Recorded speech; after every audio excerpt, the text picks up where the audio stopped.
My name is Margaret Cole. I'm 61 years old. And last month, I found out my own daughter stole $19,000 from me and didn't even invite me to her engagement dinner. I wasn't just shocked, I was humiliated. One minute, I was checking my bank account like I do every Monday, and the next, I was staring at a long list of wedding expenses I had never agreed to pay for. Venue deposits, designer flowers, catering fees, all charged to a credit card I'd given her years ago for emergencies only.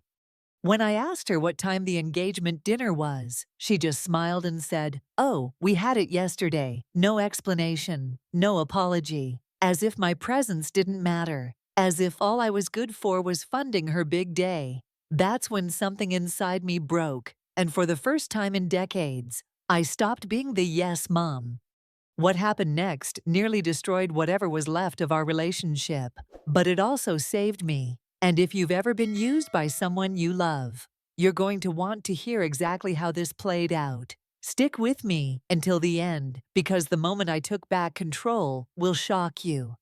I wish I could tell you this all started with one big betrayal, but the truth is, it was years in the making, a slow drip of small slights, unspoken resentments, and one-sided sacrifices that I kept telling myself were just part of being a mother. My husband, Daniel, passed away 6 years ago, and from that moment, I became the sole safety net for my two adult children, Emily, my 30-year-old daughter, and Brian, my 35-year-old son. They were grieving, yes, but they also learned quickly that mom will handle. It wasn't just an expression, it was a lifestyle.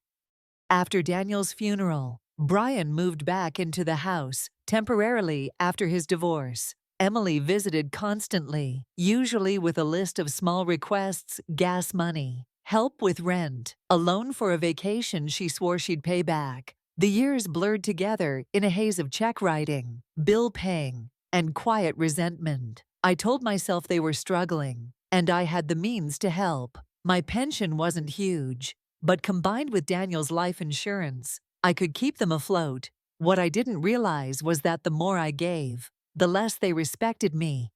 3 years ago, I made the mistake that would set the stage for everything that followed. I added Emily as an authorized user on my credit card. It was supposed to be for emergencies: a late-night flat tire, a medical bill she couldn't cover until payday. She promised she'd never use it for anything else, and I believed her. That was my first mistake.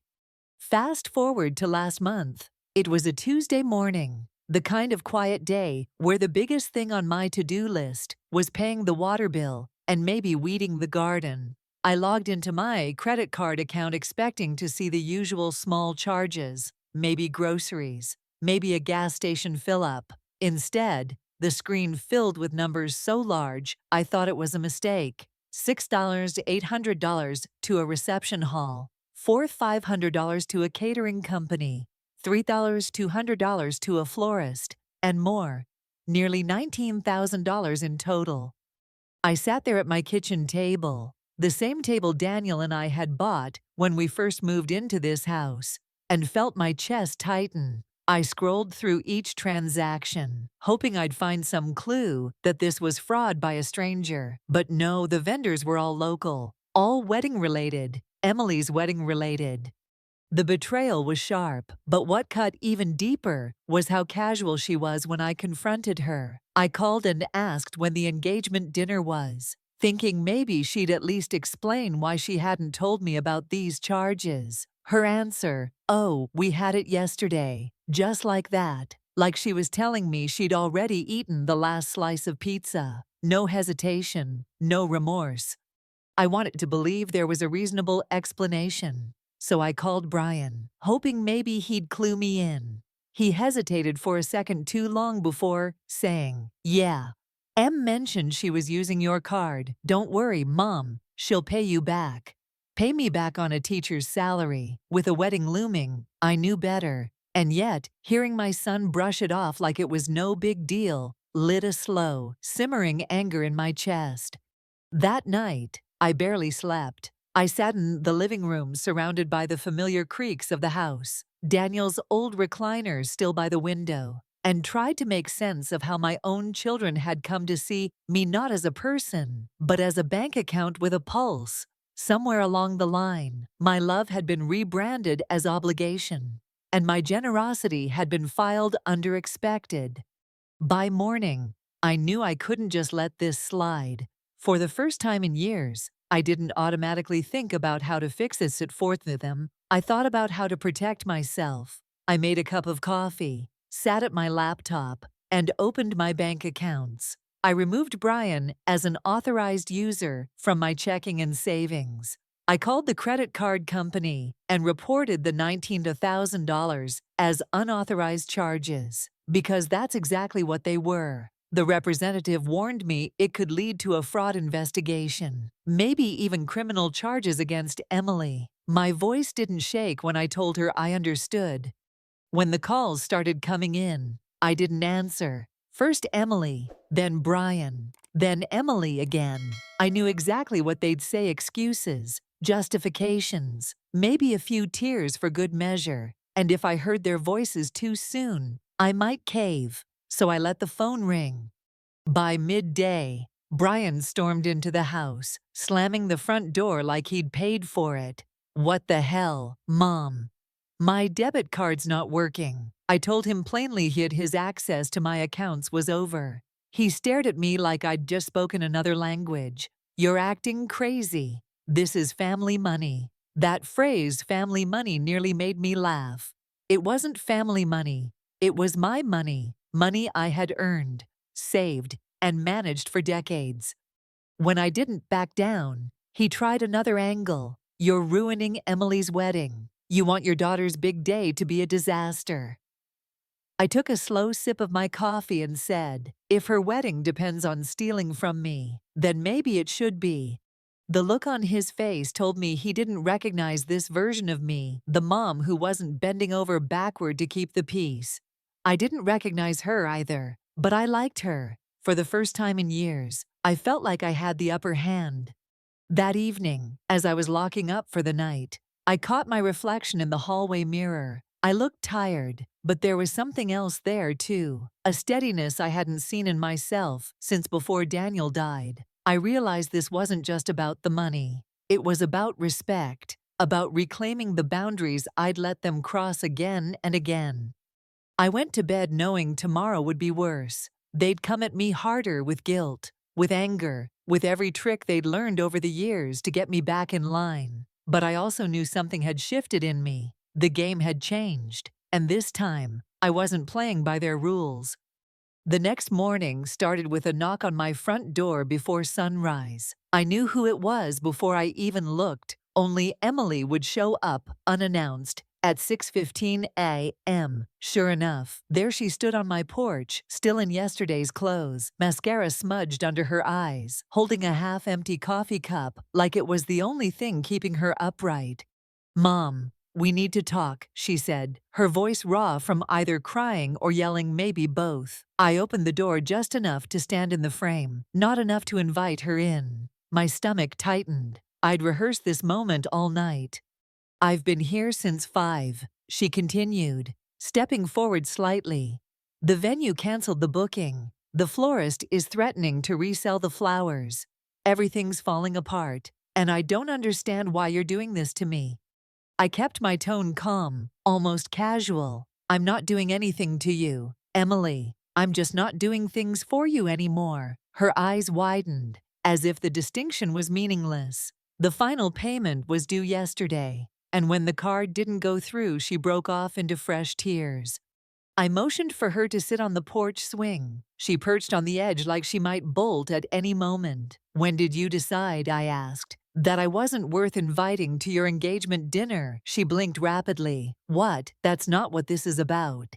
"It is to me," I said. "Was it your idea or David's?" She hesitated. "It was small, just immediate family." I let that hang in the air. "I am your immediate family. Emily, your mother." She shifted uncomfortably. "I didn't mean anything by it. I just didn't think you'd want to come. You've been difficult lately." The word stung, but I didn't show it. Difficult, in Emily's dictionary, meant less willing to be used. I changed tack. And when did you decide that using my credit card without asking was acceptable? She straightened, defensive. You said I could use it for emergencies. The deposits were emergencies. If we didn't pay, we'd lose everything. Your wedding is not my emergency, I said flatly. And 19,000 is not an oops. For a long moment, neither of us spoke. Her eyes darted around like she was searching for the right words to reel me back in. Finally, she leaned forward. Okay, I should have asked. I'm sorry, but the damage is done now, and we can fix it if you'll just no. The word came out quiet but firm, landing between us like a wall. Emily froze, as if no was a foreign concept. What do you mean? No, I mean, I'm not fixing your problems anymore. I'm not funding your choices anymore. I'm not being treated like an ATM with a guest room attached anymore.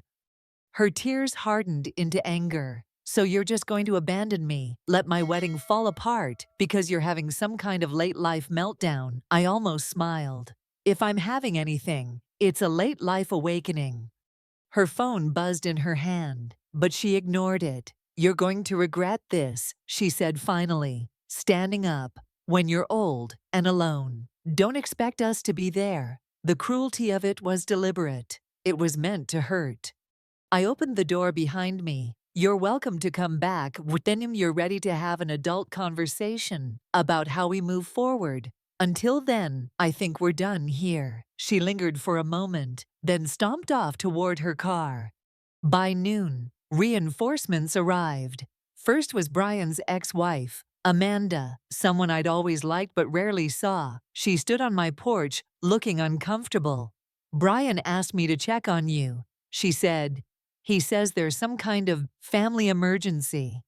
There's no emergency, I told her. There's a consequence. I invited her in, made coffee, and told her the truth, the unauthorized charges, the exclusion from the dinner, the years of being treated as a resource instead of a person. Amanda listened quietly, her face tightening as I spoke.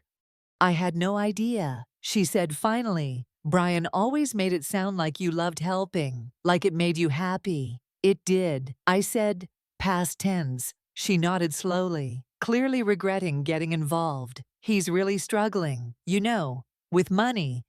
Amanda, you've managed to raise 2 kids on a single income. Brian is struggling because he's never learned to live within his means. That's not my responsibility to fix. She didn't argue. She just finished her coffee and left, promising to stay out of it from now on. An hour later, I saw David's car pull into the driveway. Emily's fiancé was the last person I expected to see, especially after the engagement dinner snub. He looked uneasy as I opened the door. Mrs. Cole, I hope you don't mind me stopping by, he began. I gestured toward the living room. What's on your mind? He sat down, clasping his hands. I had no idea Emily was using your credit card. She told me you offered to cover some of the wedding costs as a gift. I thought that was incredibly generous. I told him everything: the card, the amount, the fact that I hadn't even been invited to the dinner. His expression darkened with each detail. She never told me any of this, he said finally. I offered to help more, but she said it was all handled. For the first time in days, I felt a flicker of hope. Here was someone in Emily's life, willing to face reality. David, I said, if you marry her without dealing with this, it will only get worse. He nodded slowly. I'm starting to realize that. Thank you for telling me. When he left, I knew I'd planted a seed, one that could change everything about how Emily's future played out. That evening, I poured myself a glass of wine and sat on the back porch, watching the sun dip below the rooftops. The air was quiet, peaceful, untouched by the chaos that had filled it for so long. And for the first time in years, I felt like I could breathe without waiting for the next demand to drop. I didn't know exactly what tomorrow would bring: more arguments, more guilt trips, maybe even new tactics to pull me back into the old dynamic. But one thing was certain: they were going to find out the hard way that I was no longer the kind of mother who said yes to everything.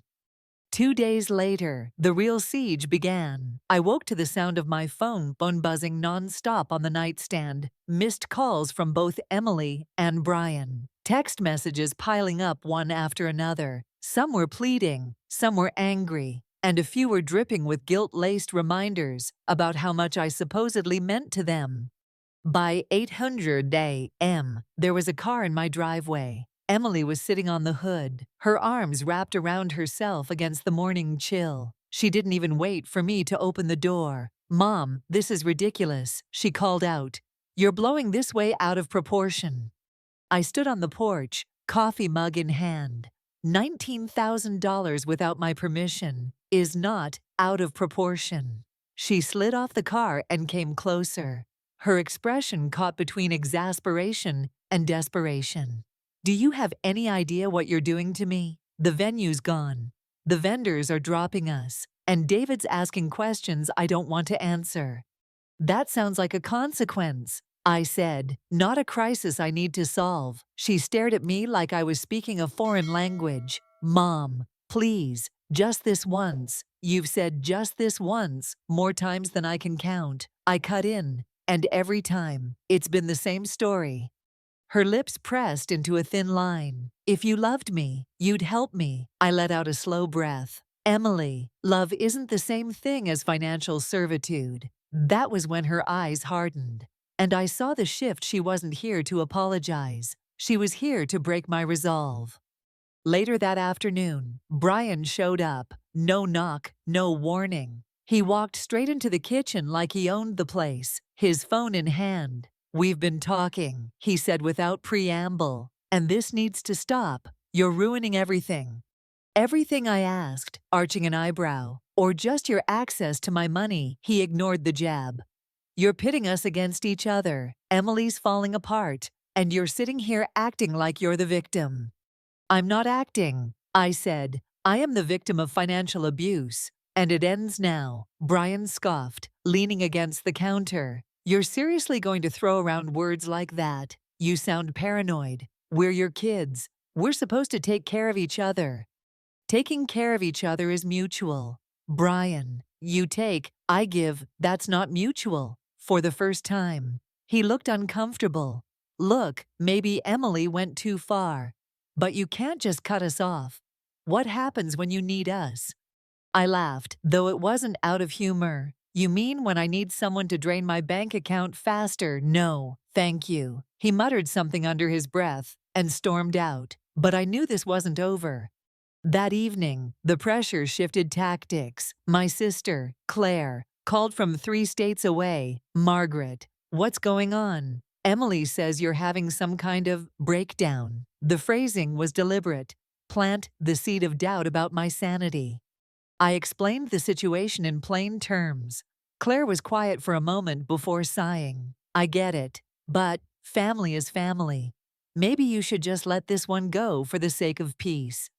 The sake of peace has cost me tens of thousands of dollars and my self-respect. I said, "If peace means letting them treat me like a doormat, I'm fine with war." She didn't know what to say to that, so she changed the subject.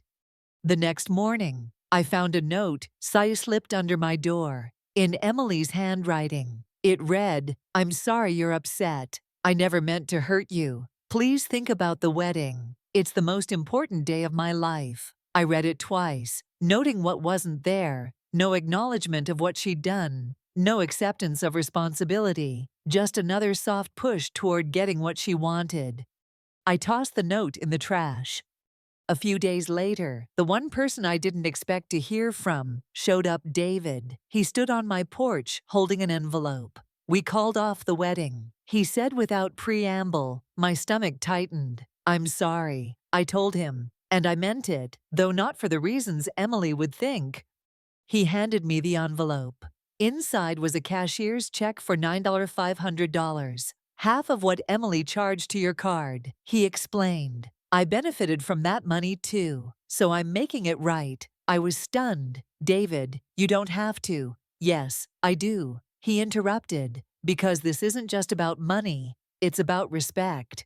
After he left, I sat at the kitchen table, staring at the check. My own children had refused to acknowledge what they'd done, and here was a man I barely knew taking responsibility. The contrast was almost painful. That night, my phone lit up with Brian's name again. Against my better judgment, I answered. "You can't keep this up forever," he said. "You'll regret cutting us off when you realize you've got no one left." I already had no one, I told him. At least now I'm honest about it. There was a long silence. Then he hung up without another word. For the first time in decades, I realized I wasn't afraid of their absence anymore. What scared me now was the thought of ever going back to the way things were. The morning after Brian's last call, I woke with a strange sense of clarity. It was the same quiet I remembered from my classroom in the moments before the first bell rang calm, but full of possibility. I made coffee, sat at the kitchen table, and realized I didn't want to spend another day just waiting for the next knock on the door or guilt-laden phone call. I picked up the phone and called my lawyer, Janet Harper, a sharp, no-nonsense woman who had handled Daniel's estate after he died. "Janet," I said, "it's time to make some changes." She didn't ask me what kind. She just said, "Come in at 2 o'clock." While I waited for the appointment, I drove to the hardware store. A cheerful older clerk helped me pick out 2 new deadbolt locks. "Changing locks?" he asked with a grin. "Sometimes it's the best kind of fresh start." I smiled, though I don't think he realized how true that was. Back at home, I installed the locks myself. It was easier than I thought, just a few screws, a couple of adjustments, and suddenly my house felt mine again. When the final bolt slid into place, I felt a solid click in my chest, like a piece of myself had locked back into position. At 2 o'clock sharp, I was sitting across from Janet in her book-lined office. "Tell me everything," she said. So I did the credit card, the $19 to $1,000 in charges, the years of financial dependency, the emotional manipulation. She listened without interrupting, though her pen never stopped moving. When I finished, she tapped the pen against her notepad. "Margaret, this is financial elder abuse. I know you don't want to press charges, but we can take steps to protect you going forward." I nodded. "That's what I want. Protection. Boundaries they can't cross." We started with my will. Until now, everything had been split evenly between Emily and Brian. I told Janet I wanted to change that half my assets to charity, the other half to my children, only if they repaid what they'd taken from me over the years. No repayment, no inheritance. "Which charities?" she asked. I told her about the Literacy Foundation where I used to volunteer, the local animal shelter, and a fund for elderly people with no family support. "And I want you to be the executor, not Brian," I added. She agreed without hesitation. Next came the accounts. Janet helped me set up a separate savings account in my name only, completely inaccessible to my children. We moved the bulk of my funds there. "If they can't reach it, they can't drain it," she said. By the time I left her office, the sun was low in the sky and my shoulders felt lighter than they had in years. I stopped at the grocery store on the way home, buying only what I needed for myself: fresh vegetables, a small cut of salmon, and a bottle of wine I'd been saving for a special occasion. That night, as I cooked, the kitchen felt different, cleaner, quieter. No dirty dishes piled in the sink from Brian's late-night snacks. No scent of Emily's perfume lingering in the hallway. The air felt like mine again. Halfway through dinner, my phone rang. Emily. I let it go to voicemail. Then Brian called. Then Emily again. I didn't pick up. I knew if I did, I'd hear the same lines I'd been hearing for years, and I wasn't interested in rehearsing that script anymore. 2 days later, Emily showed up at my door again, but this time she didn't knock. She just stood there, arms crossed, looking at the new lock like it was a personal insult. "Really, Mom, changing the locks?" "Yes," I said, opening the door just enough to speak to her. "You don't live here, Emily. You don't have keys, and from now on, you don't have access to my accounts." Her jaw dropped. You're seriously doing this over money. This isn't about money, I said. It's about respect and trust, and both of those are gone. She tried again, softening her voice. Mom, I'm sorry. Okay, I shouldn't have used your card without asking. I wanted my wedding to be perfect. I met her gaze evenly. You wanted it to be perfect at my expense financially and emotionally. That's not love. That's exploitation. Her eyes narrowed. You're going to regret this. I closed the door. Maybe. But I'll regret it less than living like this for another year. The next day, Brian tried a new angle. He sent a long email titled Family First. In it, he listed every time I'd ever helped him, twisted into a narrative about how we've always been there for each other. The subtext was clear. I owed them. I didn't respond. Instead, I forwarded it to Janet for my records. That evening, as I sat on the porch with my glass of wine, my neighbor, Helen, walked over with a plate of homemade cookies. Heard some raised voices the other day. She said gently, "Everything okay?" I surprised myself by telling her the truth, not the sugar-coated family disagreement version, but the real story. She listened without judgment, then said something that stuck with me. Sometimes the only way to teach people how to treat you is to stop letting them treat you badly. It was the simplest thing anyone had said to me in weeks, and it rang truer than anything Emily or Brian had thrown at me. For the first time, I realized this wasn't just about protecting my money. It was about reclaiming my dignity. And that was something I wasn't willing to put up for negotiation ever again. 3 days after I changed the locks, the full-on offensive began. It started with Emily sitting in my driveway at dawn, her car idling while she scrolled on her phone. I pretended not to notice, made my coffee, and went about my morning routine. By the time I stepped outside to water my roses, she was knocking on my door hard enough to rattle the new deadbolt. "Mom, open up. We need to talk face to face," she called. I opened the door just far enough to stand in the frame. She looked exhausted, hair in a messy bun, dark circles under her eyes. "I can't keep couch surfing at Melissa's. She's already hinted I need to find somewhere else to stay. Just let me come home until I figure things out." "This isn't your home anymore." "Emily," I said. Her eyes widened. "What do you mean?" "This is where I grew up." I nodded. "Yes, and then you moved out. And then you decided I wasn't worth inviting to your engagement dinner. And then you stole from me. That combination earns you a closed door, not a spare bedroom." Her mouth fell open. "I've apologized for that. I shook my head. "No, you've explained it. There's a difference." She looked down at her sneakers, clearly frustrated. "So what do you want from me?" "I want you to stand on your own 2 feet. I want you to stop thinking of me as a safety net, and I want you to understand that my love isn't measured by the size of my bank account." Before she could respond, Brian's car pulled up to the curb. He got out, already scowling. "This is ridiculous. Mom, she's your daughter. You're making her homeless." "She's not homeless," I said. "She has options. She just doesn't like them." Brian stepped closer. "You've gone too far. And now you've got the whole family talking about whether you're, still thinking clearly." I almost laughed. "If thinking clearly means allowing you two to run through my money unchecked, then no, I'm not interested in that kind of clarity." Emily crossed her arms. "You've changed." "I've stopped enabling you," I corrected. "There's a difference." The 3 of us stood there in a tense triangle. The only sounds, the chirping of birds and the distant rumble of a garbage truck. Finally, Brian sighed. "This isn't over." He was right. It wasn't. That afternoon, I got a call from my cousin Marianne in Arizona. "Margaret, I just got off the phone with Emily. She's in tears. She says you've locked her out of her own home and taken all her money."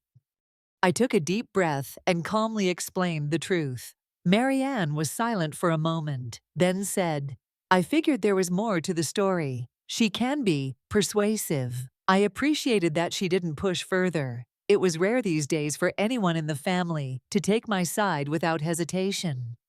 The following day, David showed up again. He looked more relaxed this time, almost relieved. "I just wanted to thank you," he said. "Calling off the wedding was the hardest decision I've ever made, but I think it saved me a lifetime of headaches." I invited him in for coffee, and we talked for nearly an hour. He told me how, after the breakup, Emily had tried to spin the entire situation as my fault. "She said you were controlling, that you wanted to ruin her happiness," he admitted. But when I asked her about the 19 to 1,000, she said it was complicated. That's when I knew she still didn't see the problem. After he left, I felt a strange mixture of sadness and pride and sadness that my daughter's relationship had collapsed under the weight of her own choices, and pride that I hadn't let her drag me down with her. 2 nights later, just as I was settling in with a book, my phone lit up with Brian's name. Against my better judgment, I answered. "Mom," he began, his voice softer than usual. "I just don't understand why you're doing this. We've always been a family. We take care of each other." "Brian, I've been taking care of you for years. When was the last time you took care of me?" He hesitated, and the silence on the line told me everything. "You're punishing us," he finally said. "No," I replied. "I'm protecting myself. That's not punishment, that's survival." The next morning, I found another note under my door. This one was shorter. "If you don't want to help me for my sake, do it for Dad. He'd want me to have the wedding I've dreamed of." That one hurt not because it was true, but because she knew exactly how to weaponize Daniel's memory. I sat at the kitchen table, holding the note in my hands for a long time before finally tearing it in half. Daniel had loved Emily, but he would never have condoned what she'd done. And he certainly wouldn't have wanted me to bankrupt myself for her comfort. That evening, I called Janet to update her. "They're doubling down," I said. "Emily's using guilt. Brian's pushing the family unity line. I'm holding, but they're relentless." Janet's voice was calm and steady. "That means they know you're serious. Hold the line, Margaret. The moment you give an inch, they'll take a mile." I hung up, feeling steadier. They could call, they could guilt, they could twist the truth to anyone who would listen, but they couldn't touch my accounts. They couldn't walk through my front door, and they couldn't undo the boundaries I'd set. For the first time in years, I realized that the worst thing that could happen wasn't losing them. The worst thing would be losing myself again. The real explosion came on a Sunday afternoon. 2 weeks after I'd changed the locks, I was outside trimming my roses when I heard the sound of multiple car doors slamming. I looked up to see Emily, Brian, and to my surprise, my younger sister Claire walking up the driveway together. The sight of them side by side told me this wasn't a casual visit, it was an ambush. Emily was first to speak, her voice already raised. "We're here to put an end to this nonsense. You're hurting everyone, Mom." Brian crossed his arms and added, "We've tried to be reasonable, but you're not listening." Claire, looking uncomfortable, said, "Margaret, can we just sit down and talk this through?" I set down my pruning shears and wiped my hands on my gardening gloves. "If you mean a conversation where you tell me why I should reverse every boundary I've set, then no, we can't." Emily's face flushed. "You've lost your mind. This isn't you. You don't shut people out." "What I'm shutting out," I said evenly, "is being taken advantage of." I motioned toward the porch. "If you want to talk, we can. But I won't tolerate yelling or guilt trips." They followed me up the steps reluctantly, like students walking into detention. Once we were seated, Emily launched into a speech she had clearly rehearsed. "We're family. We're supposed to stick together. You've always said that money isn't what matters, and now you're making it the only thing that matters." Brian chimed in. "Yeah, and you're turning us into villains over a couple of charges on a card you barely even use." "Couple of charges?" I asked, raising an eyebrow. $19,000 is not a couple, and it wasn't your money to spend. Claire jumped in, her tone firm. "Margaret, I'm not saying they were right, but is this really worth breaking the family apart over what happens at Christmas, Thanksgiving?" I looked at her. "What happened at Emily's engagement dinner?" "Claire, Oh, right, I wasn't invited. The family was already broken. I just stopped pretending otherwise. Claire shifted in her seat, clearly realizing she'd stepped into a deeper pool than she expected. Emily tried a different tactic. Her voice softened, her eyes glistened. I'm sorry, Mom. Really, I just wanted one perfect day, and I thought you'd be happy to help. I never meant to hurt you. I leaned forward. Emily, you keep saying you never meant to hurt me, but that's not the same as being sorry you did. If you can't see the difference, then this conversation is pointless. Brian rolled his eyes. God, you're impossible. I stood up, signaling the meeting was over. No, Brian, I'm just done. If you can't respect my boundaries, then you can't be in my life right now. Emily shot to her feet. So what? You're cutting us out completely. I'm giving you the space to figure out how to be in my life without taking from it. I said, if you can do that, the door's open. If not, it stays shut. Claire reached for my hand, but I stepped back. I love you, but I won't sacrifice my peace to prove it. They left together, Emily muttering under her breath, Brian slamming the gate so hard it rattled. Claire gave me a look I couldn't quite read, part pity, part respect, before climbing into Brian's car. The driveway fell silent again, and I realized my heart was pounding. But underneath the adrenaline was something else, relief. That night, I called Janet and told her what had happened. You did well, she said. They'll keep trying. But every time you hold the line, it gets harder for them to push back. I hung up feeling steadier than I had in years. The next few days were quiet, almost eerily so. No calls, no surprise visits. For the first time in months, I read an entire book without interruption. I started cooking just for myself, simple meals that tasted better without resentment mixed in. Even my sleep improved. On the 5th day of silence, there was a knock at my door. I peeked out to see David standing there, holding a small cardboard box. This came to my place by mistake, he said when I opened the door. Inside were a few of Emily's belongings, framed photos, a stack of books, a silk scarf I'd bought her years ago.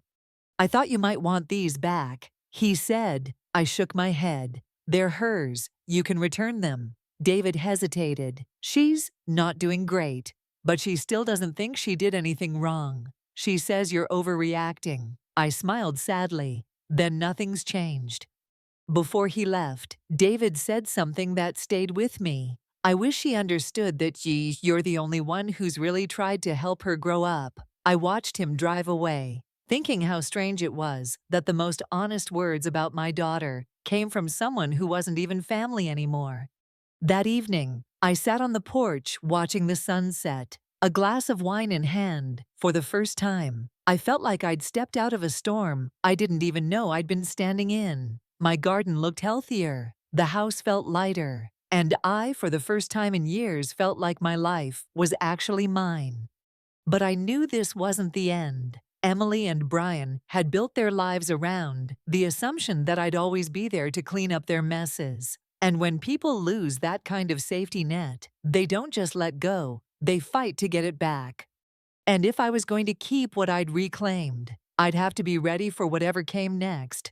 A week later, I was in my kitchen kneading bread dough when the siege resumed, only this time they didn't bother with phone calls or knocking. I glanced out the window to see Emily's car pull up, followed immediately by Brian's truck. They got out together, walking fast, their expressions set in the kind of determination that usually meant trouble. I wiped my hands on a towel and braced myself. They didn't bother with pleasantries. Emily stepped into the porch light and said, "We're not leaving until you agree to talk. Really talk," Brian added. "We've brought paperwork." That last part made my stomach tighten. "What kind of paperwork?" I asked, still standing in the doorway. Brian pulled out a manila folder. "We talked to a lawyer. There's a way we can get control of your finances. If you're not making sound decisions, you can avoid all that by just giving us access again."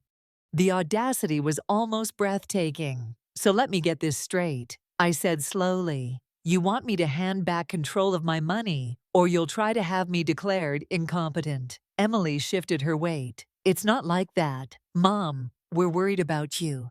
"No," I said, voice flat. "You're worried about losing access to the lifestyle my money provides." Brian's jaw tightened. "You're being paranoid.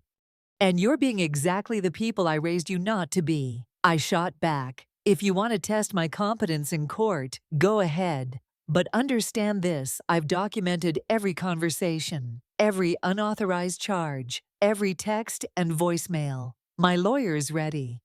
Emily's eyes darted toward Brian, like she hadn't signed up for this level of pushback. "Mom, please. We're your kids. Don't do this." I stepped forward, closing the space between us. "I am doing this for the same reason I locked my doors and changed my will. Because you taught me, over years, that you would keep taking until I said no."